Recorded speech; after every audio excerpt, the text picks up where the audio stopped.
Halo, selamat datang di Kongko United TV. I'm United, we're all United. Kembali lagi gue mau update tentang transfer Manchester United yang sekarang ini lagi pada panik ya. John Murtough dan juga Richard Arnold ya. Kita mulai dulu dari dengan Arnaud Taufik ya. Arnaud Taufik ini kelihatannya jual mahal ya, Bologna jual mahal. Bagus lah ya, jujur aja sih gue untuk Arnaud Taufik masuk. Ya sekali lagi perlu nggak perlu ya, kalau emang kalau emang Ronaldo keluar kita perlu ya, walaupun ya sebenarnya masih banyak ya, masih ada opsi lain gitu loh selain dia. Tapi kelihatannya Bologna mau jual mahal ya. Kita coba ngebit kalau nggak salah di angka 6 sampai 8. Kayaknya Bologna mau minta lebih dari itu. Ya kelihatannya Bologna lihatlah gitu loh. Ya wah, Manchester United desperate nih. Gue mau coba tekan. Kelihatannya sih gue bilang seperti itu ya. Karena ya Bologna beli dia kan murah loh. Kalau nggak salah di harga berapa ya? Kalau dari Transfermarkt kalau nggak salah dia ya di bawah 5 lah, di bawah 5 juta. Ya, jadi kalau dia udah dapat angka 6 sampai 8, sebenarnya udah hampir 2 kali lipat ya. Itu masuk akal sebenarnya ya, karena performa dia musim lalu juga kalau nggak salah nggak terlalu jelek kan. Jadi sebenarnya masuk akal, tapi dia nggak bilang not for sale ya. Menurut gua sih ini cuma taktik mereka doang untuk ya menaikkan harga Arnaud Taufik karena dia melihat juga kita desperate, dan semoga ya Richard Arnold kalau masih ada intelligence sedikit nggak jatuh ke dalam perangkapnya Bologna. Jangan sampai kita bayar lebih dari 10 untuk Arnaud Taufik, jangan sampai kita bayar 15 ya. Um, Ya harus di bawah 10 gitu loh. Itu jangan di 10 pun itu udah kemahalan, 9 pun udah kemahalan ya. Jadi semoga ya deal ini ya nggak jadilah gitu loh. Masa kita dari Sesko ke Sesko jadi ambilnya Arnaud Taufik, benar nggak ya kan? Dari Darwin Nunes gitu kan ke Sesko. Sekarang ke Arnaud Taufik kan, ya itu gila banget benar kalau dipikir-pikir. Tapi anyway, sekarang ini masih belum ada update, cuma update terakhir Bologna bilang dia not for sale. Cuman menurut gue sih itu cuma buat naikin harga doang lah, biar tergantung seberapa desperate si Murto ya. Kita lihat aja sepintar apa Murto ya.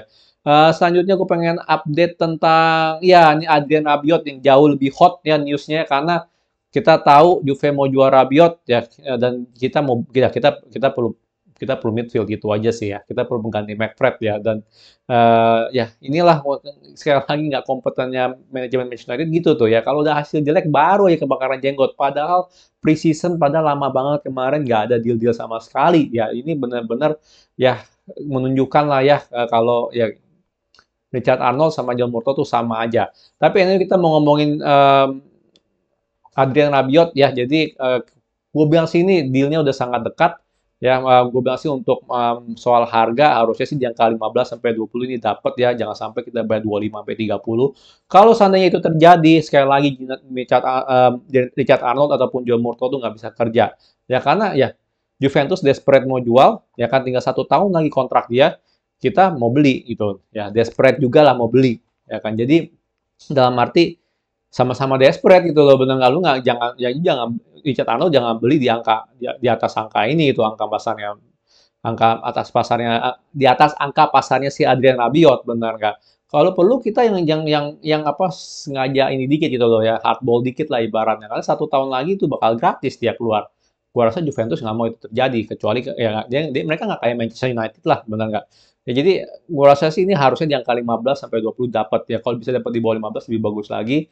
Adrian Rabiot, gue selalu bilang apa namanya, gue biasa aja sama nih orangnya. Gue kemarin udah bilang gue biasa aja. Gue bukannya bilang oh dia ini bagus banget gitu ya.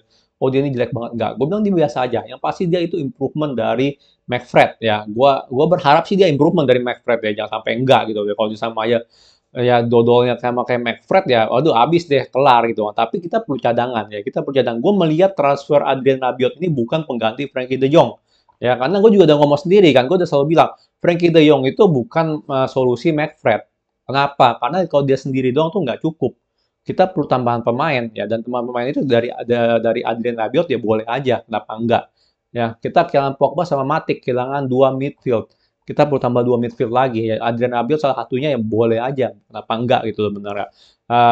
Plus Frankie De Jong juga boleh, nggak masalah. Ya, cuman gitu ya, kalau gue bilang dia bisa ganti McFred atau enggak ya, gue berharap dia bisa, dan menurut gue sih dia harusnya bisa ya. Gue pernah lihat dia main di Euro, kalau nggak salah dia main juga kan bareng Pogba sama Kante. Jelas lah beda level sama Pogba dan Kante, tapi dia nggak jelek-jelek amat lah, gue bilang ya. Jadi makanya gue bilang kan, Rabiot masuk ya kan, gue biasa aja gitu, bukannya wah bagus nih gitu kan. Kalau Sergei Milinkovic Savic masuk itu beda cerita. Kalau Yuri Tillman masuk itu beda cerita. Ya gue lebih excited gitu ya dengernya. ya, atau Ruben Neves gitu kan misalnya, atau Sangare ya kan, walaupun Sangare udah lewat, itu gue bakal lebih lebih excited. Ya, jadi kalau untuk Rajan Rabiot gue oke lah, lumayan buat apa buat cadangan midfield yang kita bakal beli nanti gitu loh. Ya, jadi ingat jangan mau kita dibohongin oleh eh Glazer dan manajemen Manchester United gitu kan. Ya, John Murtough jangan-jangan tuh ini pengganti Frankie De Jong. Nggak jauh banget tuh ya. Adrien Rabiot bukan world class gitu aja sih gampangnya ya. Frankie De Jong world class ya. Dan kita jangan mau gitu loh kita dikasih Rabiot tuh sudah biar kita diem gitu nggak ngomongin Frankie De Jong. Jangan mau. Kita tuh bukan fans Arsenal, kita fans Manchester United. Kita itu deserve something ya someone world class gitu loh untuk main di kita gitu. Benar nggak? Apalagi ini mau jadi statement kalau seandainya statement signingnya si Ten Hag gitu kan, jangan mau dikasih Adrien Rabiot. Gue sih jujur, kalau dibilang Adrien Rabiot sebagai ganti Frankie De Jong, wah gue sih bakal, wah ya ada udah gue bakal bikin video baru gitu nih transfer flop yang keberapa gitu, yang keempat kalau nggak salah kan. Ya gagal dari Frankie De Jong dapetnya Rabiot gitu kan ya. Tapi gue masih berharap ya Richard Arnold punya otak dikit. Jadi semoga kita beli dia bukan sebagai pengganti Frankie De Jong, tapi sebagai pelapis, sebagai squad depth ya. Kalau kalau kita apa namanya dapetin Frankie De Jong, ada Rabiot juga dengan backup McFred ya lumayan gitu loh bener nggak ya squad depth-nya tuh nggak jelek-jelek amat lah harusnya gitu ya. Dan juga sekali lagi gue berharap finger cross kalau Rabiot ini ya lebih bagus dari McFred lah dan harusnya sih lebih bagus kalau gue lihat kemarin ya pas dia main di Euro. Oke, tapi di luar dari itu yang mengkhawatirkan sedikit adalah muncul lagi rumor Sergei ya. Jadi kalau ngomongin Sergei Milinkovic-Savic ya kalian tahu lah, gue suka Sergei. Menurut gue kalau kita datengin Sergei nggak datengin De Jong nggak apa-apa. Ya, tapi permasalahannya nih. Ini ngomongin dia tuh males gitu loh. Setiap kali ada apa gitu, Sergei lah keluar namanya, Sergei lah keluar namanya. Ya kan? Dia bilang sekarang ini lagi open gitu loh untuk ini, untuk apa? Untuk buat cari pengganti De Jong gitu ya, itu Sergei. Ini yang gue aduh, ngomongin juga udah males gitu. Setiap kali gue bikin video tentang Sergei, pasti nggak kejadian ya. Pasti nggak kejadian. Ya, gue suka Sergei. Ya, gue dan kalian mungkin jarang nonton, nggak pernah nonton seri atau apa, tapi gue liat Lazio main, Sergei sama Luis Alberto ya, siapa gitu, itu lumayan gitu di situ ya. Jelas lah Luis Alberto tuh buangannya Liverpool, tapi dia cukup kreatif. Cuma Sergei ini something different kalau gue lihat ya. Tapi gitu, apakah Lazio mau melepas gitu loh? Apalagi dia Mauricio Sarri mau ngelepas Sergei Milinkovic-Savic ya, karena itu jenderal lapangannya dia bareng Luis Alberto, gue nggak yakin gitu, gue nggak yakin. Bahkan kalau gue baca rumor Sergei, gue iseng-iseng nih, gue Google gitu kan ya, Lazio punya berita lah, ya malah ada kabar terakhir dia pengen perpanjang kontrak lagi. Mau perpanjang kontrak nih, jangan-jangan Sesko 2.0 nih, benar nggak? Rumor-rumor doang, tahu-tahu tiba-tiba diperpanjang kontrak sampai Lazio sama Lazio buat 5 tahun ke depan. Which is ya lu mau dapetin di harga 60 sama 70 ya, itu udah pasti nggak mungkin. Udah pasti nggak mungkin. Udah ke 80 plus lagi. Ya ini dia nih ya, jadi harus gerak cepat juga nih kalau seandainya rumor ini benar tentang Sergei, harus gerak cepat juga. Ya yang di mana ya gue nggak yakin deh. Gue nggak yakin deh John Murtough bisa gerak cepat ya. Gue nggak yakin. Tapi gue selalu welcome rumor Sergei karena gue suka sama Sergei. Gue ngomong apa adanya gitu. Gue suka gaya permainan dia. Emang orangnya kurang gesit tapi secara baca permainan sebagai box to box, palanya juga tajam ya, dia suka ngegolin juga dari pala. Kalau nggak salah bisa free kick juga deh gue lupa. Dia dia cukup cukup lengkap kalau gue bilang. Ya, kalau dia main buat Juventus dia udah langsung world class gitu ya. Dia main sama klub gede lah gitu ya. Klub gede dia pasti langsung world class. Jadi sayangnya dia main untuk Lazio, makanya orang nggak melihat talentnya dia. Ya, tapi gitu lah. Kalau gue bilang Sergei itu alternatif yang bagus untuk De Jong, bukan Rabiot ya. Tapi tetap kita perlu dua. Ya ingat kita perlu dua. Mau datengin Sergei kayak mau datengin De Jong kayak kita perlu satu lagi. Ya, nah, jadi gitu, apa rumor Sergei datang lagi gitu ya, dibarengin dengan rumornya Rabiot ya. Jadi gue nggak tahu nih artinya apa, tapi tetap ya gue menurut gue sih Rabiot harusnya sih bisa deal ya. Kalau sampai nggak bisa deal Rabiot juga ya, walaupun gue denger nih ya mamanya Rabiot kan dia punya manajernya si Rabiot itu orangnya cukup cukup apa ya troublemaker lah ibaratnya ya. Tapi menurut gue sih harusnya bisa deal ya. Kalau sampai nggak bisa deal juga sih, aduh ampun ampun deh sama sama John Murto ya. Mendingan sih, aduh Mendingan diganti aja lah sama orang luar, jangan orang dalam ya, yang udah berpengalaman, yang ngerti, yang bisa ngelakuin ya. Apalagi kalian tahu transfer itu nggak gampang, transfer itu rumit, ya kan? Harus cari yang bisa gitu loh, ya. Harus cari yang bisa ngelakuin transfer. Ini yang paling penting.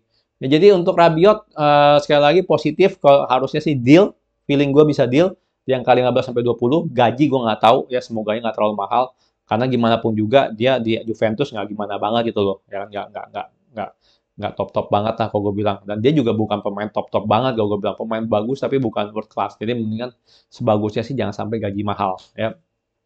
Oke, terakhir rumor yang gue pengen ngomongin yaitu tentang Cody Gakpo ya. Cody Gakpo ini seorang winger dari PSV Eindhoven kalau nggak salah. Jadi Anthony kemahalan, kita lagi coba targetin Gakpo. Gakpo kalau nggak salah harganya bisa di 35-an ya, mungkin maksimal 45 lah atau 50. Um, Ya kalau ngomongin pemain-pemain Eredivisie gue nggak bisa ngomong banyak, tapi kalau dari Transfermarkt dia punya statistik tahun lalu nggak jelek ya. Jadi golnya kalau nggak salah totalnya nih tahun lalu tuh bisa 20 gol, asisnya 10 plus gitu. Jadi nggak jelek, tapi sekali lagi ini di Eredivisie ya. Jadi bukan di Liga Inggris. Kita nggak tahu dia bakal gimana ya. Kita kalau ngomongin itu kan ibaratnya kayak apa ya, kayak Hakim Ziyech aja kan ya. Di Chelsea melempem ya. Walaupun gue suka dia, walaupun gue suka gaya dia kreatif segala macem ya, cuma nggak dapet game time aja sama apa gaya permainannya beda dengan nggak cocok lah sama si siapa si Tukul, tapi ya beda lah Eredivisie sama Liga Premier League. Anyway, Gakpo masih awal banget ya kayaknya, belum belum jelas-jelas banget apakah ini rumor atau udah pasti atau gimana. Biasalah karena sekali lagi settingan PR-nya Manchester United itu seperti itu ya kan, ada negatif di spin lagi keluarin ya kan, rumor-rumor transfer gitu kan, biar fansnya happy ya, biar ya terutama fansnya yang positif vibe ya kan, terutama fansnya yang nggak ngerti apa-apa soal transfer ya, terutama fansnya yang aduh minum jus ibaratnya juga ya, suka minum jus benar nggak ya. Ya yang pasti sih gue gue cuma bilang satu ya, ngeliat squad depth kita ya, apalagi kelihatannya bagi Ten Hag, Amad Diallo dan Palestri belum siap, menurut gue sih kita mau nggak mau perlu beli winger gitu loh ya kan. Tadinya awalnya gue nggak, menurut gue winger nggak perlu gitu kan. Apalagi kalau bisa Greenwood balik bener katanya, dan Greenwood sampai sekarang nggak jelas. Kalau Greenwood balik menurut gue sih tetap nggak perlu ya kan, karena Greenwood bisa main kanan atau kiri. Cuma Greenwood nggak balik gitu loh. Artinya apa? Elanga ya kan, Elanga udah ready belum di mata Ten Hag, benar nggak? Terus siapa? Ya Tahith Chong. Wah, Tahith Chong udah kartu mati itu, sama udah berat gitu. Paling apa? Pelestri sih kalau gue bilang paling dekat, karena dia sering banget dilontar keluar udah 2 tahun. Ya kalau ini 3 orang nggak ready gitu kan ya, ya kita perlu perlu kita perlu backup gitu loh. Ya apalagi Rashford masih melempem. Ya gue bilang sih Sancho sih bisa bersinar musim ini. Jadi perlu sih kalau gue bilang ya. Tapi gue tetap berpendapat midfield itu paling penting untuk diisi. Ya itu penting banget. Apalagi Ten Hag juga ngomong striker, midfield sama center back. Midfield itu paling penting untuk diisi. Ya kedua kalau memang ya sekali lagi Ronaldo nggak jelas gimana, kita belum beli striker. Ya itu penting banget. Dan ini jujur ya, kalau gue ngomong gini gue rada kesel gitu ya. Kenapa Liga udah mulai malah kita ngomongin oh perlu beli ini gitu loh ya. Harusnya sebelum Liga mulai itu udah ready semua. Itu yang benar gitu loh, benar nggak? Baru tinggal ya, maksudnya tinggal ya last last minute doang gitu, misalnya oh 1 atau 2 pemain lagi gitu, atau nggak perlu lagi beli. Ya jangan, ya sekarang liga baru mulai, sekarang kayak seakan-akan kita baru mau mulai gitu loh urusan transfer kita, ya kan? Yang kemarin yang lama banget kerjaannya gitu, kayak kita tunggu kalah dulu liga baru kebakaran jenggot si John Murto, benar nggak? Ini kan udahlah. Kalau ngomongin John Murto sama ini ya, kalian udah sering denger lah pendapat gue tentang mereka ya. Dari bulan Juni lo gue ngomong lo soal mereka ini ya flop gitu. John Murto tuh flop. Ya jelas omongan gue dapat reaksi keras dari ya pendukung channel-channel kardus lah, fans Manchester United yang positif vibe itu. Tapi faktanya seperti itu ya. Oke, anyway gue pengen udahin dulu video kali ini ya. Kalian bisa lihat gue nggak pakai kacamata. Ya gue mau main futsal sih, makanya gue sudahin. Gue pikir cuma 10 menit, ternyata udah 15 menit juga. Anyway, ya, gue bilang sih Rabiot harusnya here we go. Ya mungkin di minggu ini, feeling gue here we go Rabiot. Karena udah kebakaran jenggot sekali lagi. Untuk rumor Arnautovic, semoga aja sih gue masih batal ya. Sekali lagi sih, gue Arnautovic sih jujur sih gue gue rada apa ya berat sebelah gitu loh. Kalau Ronaldo pindah sih mau nggak mau lalu harus ada backupnya Martial. Tapi ya anyway Arnautovic sekarang ini katanya bolongnya jual mahal dan Cody Gakpo sih gue sih ngeliat statistiknya sih kayaknya sih oke-oke aja sih. Gimana menurut kalian? Coba di komen tentang Adrian Rabiot. Setuju nggak kalau dia ini bukan pengganti Frankie De Jong ya, tapi kita harus tetap targetin satu midfield yang world class antara itu Sergei atau yang De Jong tetap harus itu ada komplement sama Adrian Rabiot ya. Yang kedua ya gimana pendapat kalian tentang Cody Gakpo ya? Karena jujur gue jarang nonton Eredivisie, gue nggak tahu nih orang mainnya kayak gimana, sebagus apa gitu. Oke, sekian video dari gue. Kalau suka jangan lupa like, subscribe, and thank you for watching.